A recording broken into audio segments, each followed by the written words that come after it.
All right. Good afternoon. It's early enough. It is. So far, anyway. Our Deputy Secretary General Amina Mohammed is in Cape Town in the Republic of South Africa, representing the Secretary General at the G20 Finance Ministers and Central Bank Governors meeting. She also attended the Finance in Common Summit of the National Development Banks. In her remarks, Ms. Mohammed conveyed the UN support for South Africa's G20 presidency and stressed the importance of G20 actions to shepherd the global economy and improve prospects for sustainable development. She called for proactive steps to support developing countries overwhelmed by debt service to expand the development finance and to create a stronger global financial safety net that protects all countries. She also stressed the need for strengthening tax systems and making them fairer and more efficient.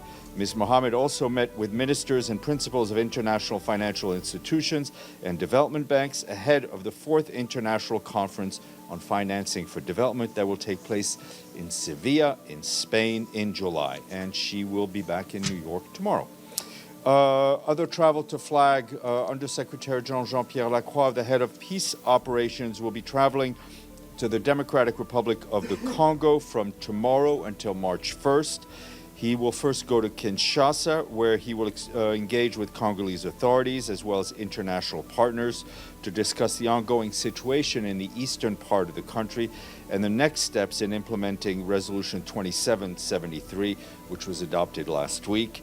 He will then head to the east and travel to Beni in North Kivu, where he will engage with provincial authorities as well as with the newly appointed force commander of the peacekeeping force, Lieutenant General Ulysse de Mesquita Gomes, and as well, of course, as the peacekeepers deployed in the Beni area. He will be there to assess firsthand recent developments, and he will also visit a number of UN peacekeeping positions. On March 1st, he will go to Entebbe in Uganda, and he'll pay a visit to the MONUSCO personnel who was evacuated to Uganda from Goma last month following the advance of the M23. And as we mentioned, Mr. Lacroix is currently wrapping up his visit to New Delhi in India, where he attended an international conference on women, peace, and security hosted by the government of India to address barriers and discuss solutions to women's participation in peacekeeping efforts. While in India, Mr. Lacroix also discussed the future of peacekeeping with Indian senior government officials and visited the National War Memorial. Staying in the Democratic Republic of the Congo, our humanitarian affairs colleagues say they're alarmed by escalating violence and insecurity in recent days in the town of Uvira, about 100 kilometers south of South Kivu's provincial capital, Bukavu. Clashes and rising violence in Uvira put local communities and humanitarian workers in extreme danger, with our humanitarian partners reporting multiple incidents of looting and sexual violence. Elsewhere in South Kivu, humanitarian assessments over the last 10 days indicate that more than 10,000 displaced people have returned from Ijiwi Island in Lake Kivu due to dire conditions there. They are returned to villages in the areas of Minova and Kalehe. More than 100,000 people have fled to the island since late January. Our partners also report that people have been returning to parts of North Kivu, where recent assessment found that 80,000 people have returned to villages in the territory of Masisi, about 80 kilometers northwest of Goma. Infrastructure in these villages was largely destroyed by recent fighting, and returnees urgently need humanitarian assistance. Ongoing clashes in Masisi also expose people to risks of violence and rights violations. For its part, our colleagues at the UN Children's Fund said today that they're deeply worried about the significant increase in reports of grave violations committed against children in parts of the eastern DRC. They say the number of incidents has tripled since the end of January. The data collected reveals that cases of sexual violence have risen by more than 2.5 times. Abductions have increased sixfold. Killing and maiming is up sevenfold. And attacks on schools and hospitals has multiplied by 12. Finally, in Ituri province, our humanitarian partners also report that violence is on the rise in the territory of Jugu, where attacks by armed men killed 8 civilians, with 2 people abducted between the 21st and 23rd of February. Insecurity in the area has forced at least 17,000 men, women, and children to flee their homes, and our humanitarian partners have had to suspend the delivery of assistance to some 45,000 people. Turning to the situation in Gaza, our humanitarian colleagues tell us that we and our partners continue to provide more aid to people in need, including in previously inaccessible areas. Our health partners are scaling up support to health facilities across Gaza to restore essential services and boost capacity. They've also distributed medical supplies to some 1.8 million people, including kits for trauma and emergency care, primary health care, non-communicable diseases, sexual and reproductive health, maternal care in children, as well as dignity kits and nutrition supplements. Another national emergency medical teams of 52 Palestinian doctors and surgeons have recently deployed to Al-Aqsa Hospital in Deir al-Balah and at the European Gaza and Nasser Hospital in Khan Yunis to enhance surgical capacity. We've been telling you about the polio campaign, which as of yesterday have reached 99% of the children targeted, bringing the total number of children vaccinated to 586,000 people. Meanwhile, our shelter partners continue to distribute emergency shelter materials and other items to displaced families since the ceasefire. Our partners have provided more than 27,000 bedding kits and 619,000 blankets and 122,000 mattresses and 129,000 items of clothing. On the waterfront and sanitation, our partners report that since the start of the ceasefire, the production of water has more than doubled. This is due to increased fuel availability and basic emergency repairs. In addition, solid waste management is scaling up to further mitigate public health risks. However, the total volume of water produced and supplied still stands at about a third of the water that was being provided and produced before October 7th, 2023. OCHA stresses that sustaining the ceasefire is vital to continuing to scale up our response and to prevent further loss of life and human suffering. All member states must leverage their influence to ensure that the ceasefire holds. On the West Bank, I just wanted to flag a statement from Mr. Lazzarini, head of UNRWA, who said that more than 50 people, including children, reportedly killed since the Israeli forces' operation started 5 weeks ago in the West Bank. Destruction of public infrastructure, bulldozing of roads, and access restrictions seem to be commonplace now. Adding that about 40,000 people have been forced to flee their homes, especially from refugee camps in the north. Yesterday, there was a 14-hour raid by Israeli forces in Nablus, resulting in yet another fatality and multiple injuries. During the operation, Israeli forces closed checkpoints around Nablus, leaving people stranded for several hours. We reiterate that in law enforcement, the use of potentially lethal force may only be used when strictly unavoidable to protect life and prevent serious injury.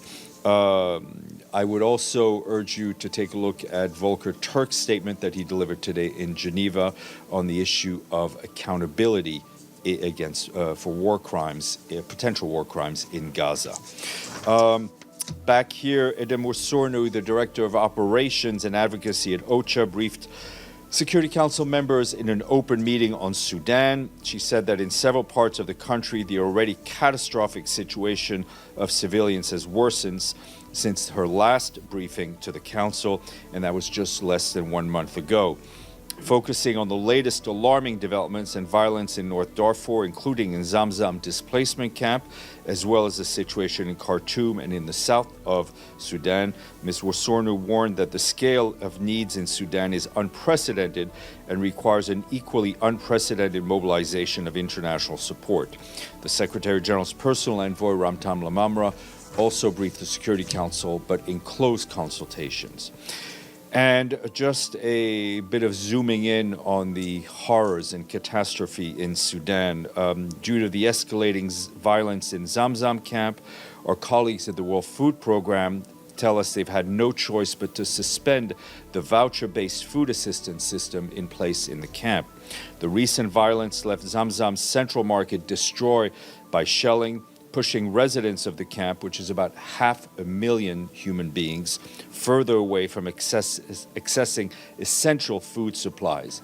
In a statement, World Food Program said that over the past 2 weeks, the violence has compelled its partners on the ground to evacuate their staff for safety. As you know, famine conditions were confirmed in Zamzam last August. Since then, the World Food Program has managed to transport just one convoy of humanitarian supplies into the camp, despite repeated attempts to deliver more. And now, World Food Program is telling us that without immediate assistance, thousands of desperate families in Zamzam could starve in the coming weeks. These food vouchers allowed families to purchase essential food supplies such as cereal, pulses, oil, and salt directly from the local markets, which WFP helps to keep stocked through its local private sector retail network.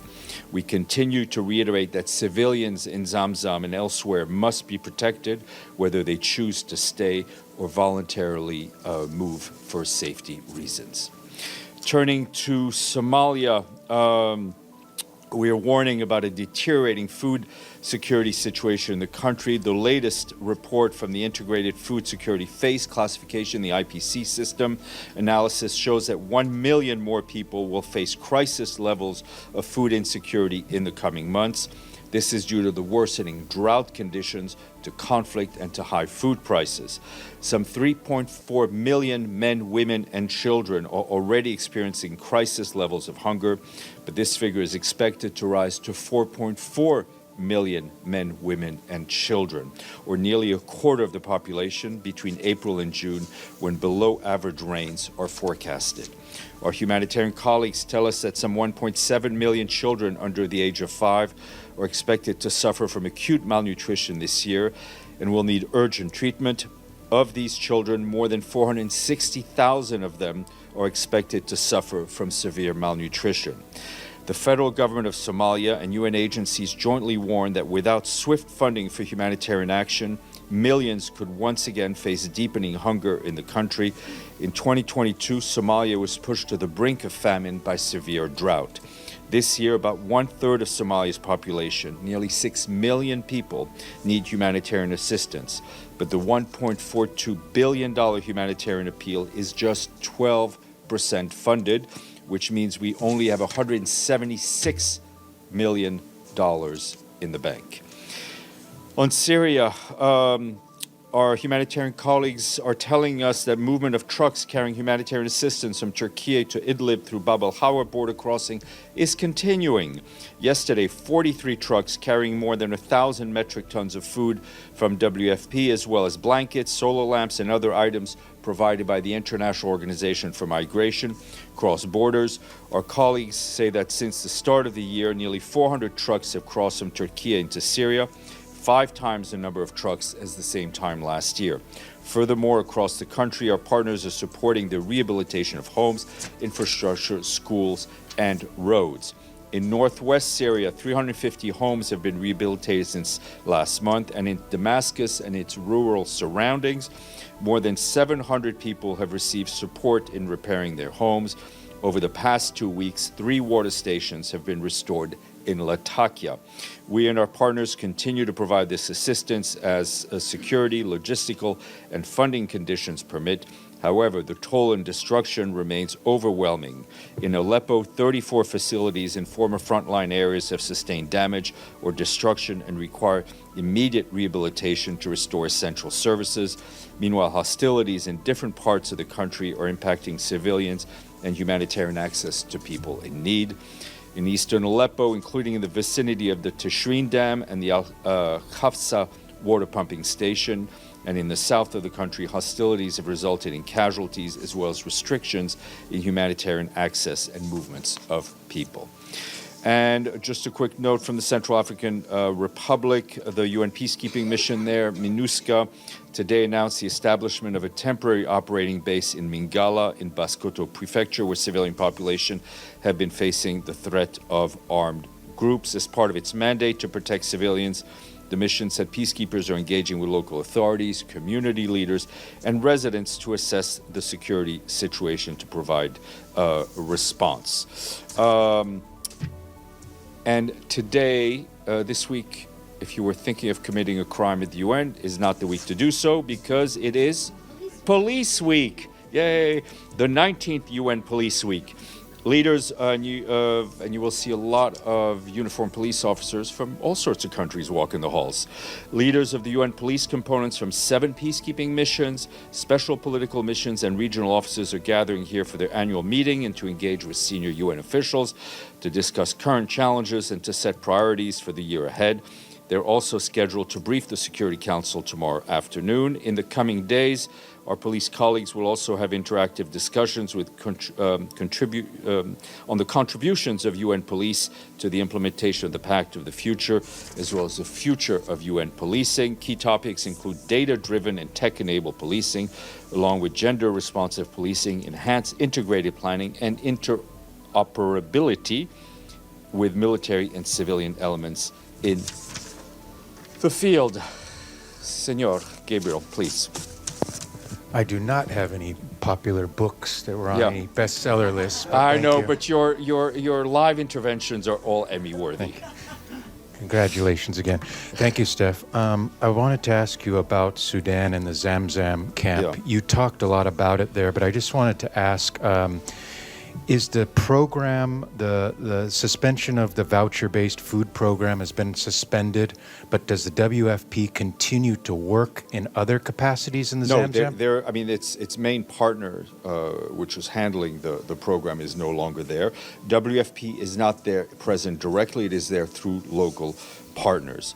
We keep talking about Zamzam, but Zamzam is so emblematic of the horrors of Sudan, of the lack of political will from the leaders to put the interest of their people first and foremost. And it must have been considering that famine conditions have been confirmed in Zamzam, it must have been a pretty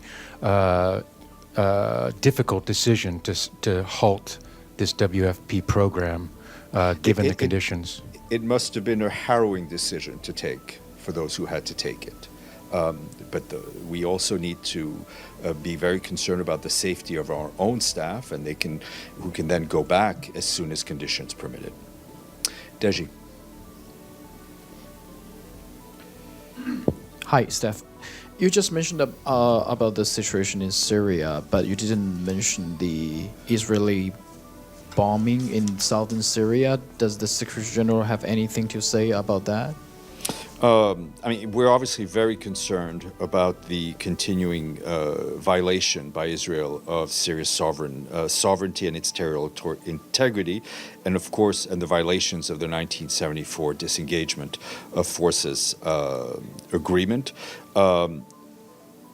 All obligations under international law must be respected, and we're also, of course, every time you see these strikes and other violations by others of serious territorial integrity, it just increases the risk of renewed violence, increased violence, and regional instability. Before this, Prime Minister Netanyahu said that he hopes that southern Syria could be demilitarized for the security of Israel. But who is for the security of Syria? Well, we stand for the security of the Syrian people. We stand for the territorial integrity and the sovereignty of Syria. These are messages that Mr. Pedersen and others have communicated, and they are agreements, right? Notably, the disengagement agreement from '74 between Israel and Syria, and it must be respected. So Mr. Pedersen is still in Damascus? That's my understanding, yes, sir. Edie and then Volodymyr. Thank you, Steph. A couple of follow-ups.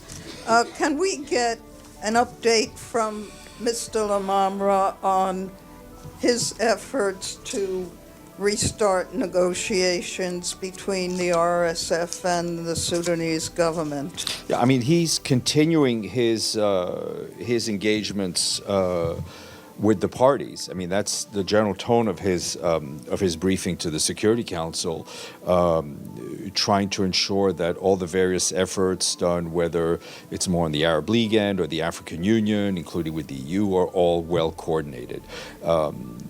And I think he and other envoys on this are all hopefully working in the same direction. But can we actually get some kind of from him. statement Yes, ma'am. that says that whether Beyond he's me. making any headway? I mean, listen, he's continuing to work. I think the headway and the decisions to solve this conflict will have to be made by the parties, and they will have to be moving in the right direction. And I think what's also important is that all those who have influence on the parties outside of Sudan or who may be involved in the conflict also work towards putting the interests of the Sudanese people first and foremost. And on another subject, yesterday you said that there was difficulty getting tents into Gaza. Today you were talking about a lot of shelter materials getting in. What's the status of tents? Has that changed? I mean, we've gotten quite a lot of tents in. We need more. What I can tell you is that we're very focused on ensuring that we have no tents in our warehouse, meaning that any tent that gets into Gaza is almost immediately distributed. We've seen the cold weather. We don't want to be in a situation where we haven't distributed everything that we've had in terms of tents. And my understanding from the case is that we have distributed all the tents that we have. We're trying to get more in. And a third quick thing on the M23 offensive. Is there an update on where that offensive is actually heading, or has it stopped? My understanding is that the movements and insecurity is ongoing. Volodymyr, then Michelle, and then we'll go to that side of the room. Thank you, Stefan. Last night, a Russian attack killed my colleague from the National News Agency of Ukraine, Ukrinform, journalist Tetiana Kulik and her husband, a well-known surgeon Pavlo Ivanchov. A Russian drone hit their house in the Bucha district near Kiev, the same Bucha. Do you have any comment on this, and do you see any signs of Russia's desire to end this war? Well, first of all, we send our deepest condolences to you, to your colleagues, and to the family. This is yet another example of the ultimate price that journalists have paid in covering the Ukraine conflict and covering conflicts around the world. We take these things very seriously. Every killing of a journalist is condemned without reservation from us. As for your second question, what we are seeing is that the fighting is continuing. What we continue to want to see is an end to this conflict in a just peace, a sustainable peace, in line with all of the resolutions and international law, as we've often stated. Michelle. Thanks, Steph. There's currently a now deadly measles outbreak in the United States, the UN host country. Could you remind us of the UN stance on vaccines? We believe in the efficacy of vaccines, notably against preventable childhood diseases. Yvonne, then Ibtisam, then Evelyn. Thanks, Stefan. Did you say, just to follow up, did you say 40,000 people in the West Bank have been displaced Yes, ma'am. in the past 5 weeks? Yep. 50 children have been killed. Is that right? That's what I believe, that's what I And said, yeah. how concerned now is the Secretary General that this situation could escalate to, what has been seen in Gaza? Extremely, and I think I expressed it on behalf of the Secretary General a few days ago. The level of violence that we're seeing in the West Bank, the level of destruction of civilian infrastructure, of roads, of access to electricity is staggering and is extremely worrying. We're also seeing an impact on schools. A number of the UN-run schools are no longer able to work in as they should, and our colleagues are trying to find workaround systems to ensure that children have access to some sort of educational material. But we're very, very worried, and we've conveyed those concerns publicly and privately. Okay, I have two other questions. Is that all right? Why should you be different than anybody else, Yvonne? Yesterday, the Uyghur language scholar Abdueli Ayup was cancelled at the last minute from a UNESCO conference at UNESCO headquarters celebrating indigenous languages. In fact, the Mother Language Day that you told us about on Monday. Is this a sign that UNESCO is bowing to pressure from China to silence Uyghur activists? I had not heard of this particular incident. I would look into it, but I would also encourage you to ask UNESCO. I have asked UNESCO. Okay, I will look into it. This is the first I've heard of it. Okay. And I also have a question closer to home here at the UN HQ. I've spoken to you before about problems that we face as television reporters here, and the obstacles we face, particularly from the security here. On Monday, I witnessed a TV reporter having their live broadcast, purposefully interrupted by a security guard just outside the stakeout here. This has happened to me in the past, as I've told you.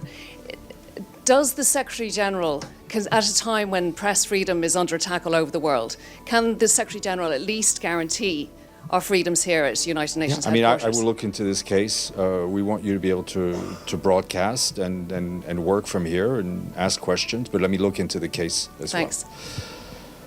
Ibtisam. Thank you.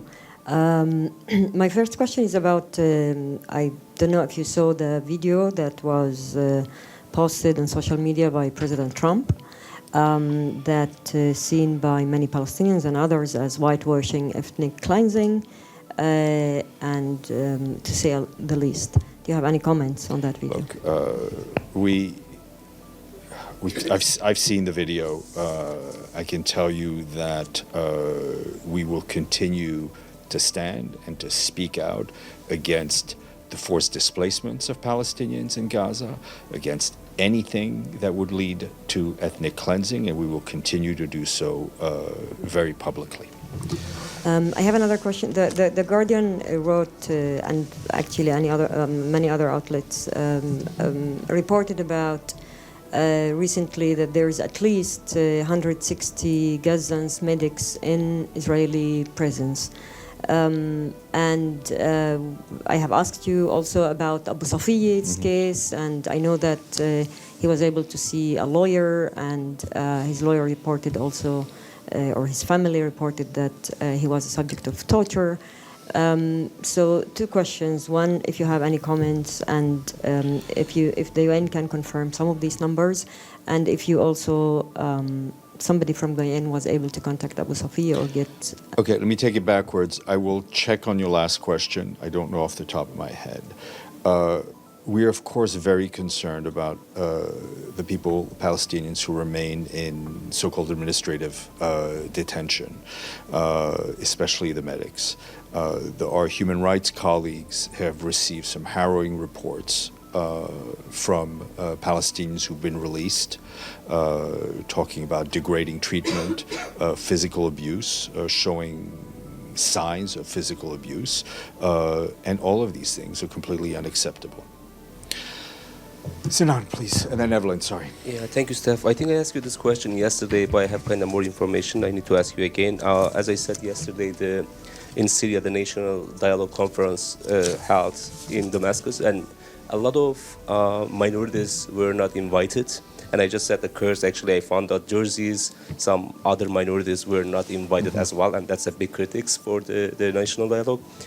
And do you have any comment on that, and what can you say about that? Sure. I mean, we understand from the statements made by the organizers of the dialogue that the de facto authorities in the Northeast were not represented in the national dialogue. Mr. Pedersen and all of us continue to stress the need for diplomatic solutions to the issues in the Northeast and the importance of compromise for all concerned and the importance of inclusivity in designing the future of Syria, its institutions, its constitutions, its culture.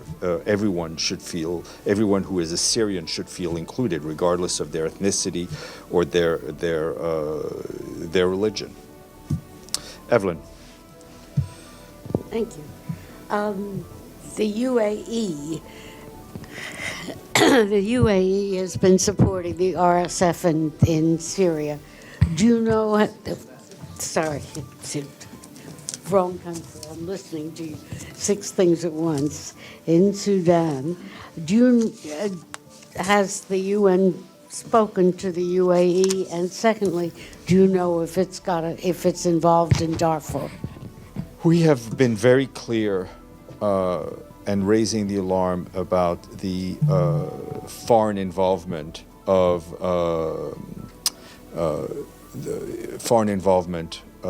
within the Sudan conflict, which is not positive in any way and keeps fueling the conflict. Okay.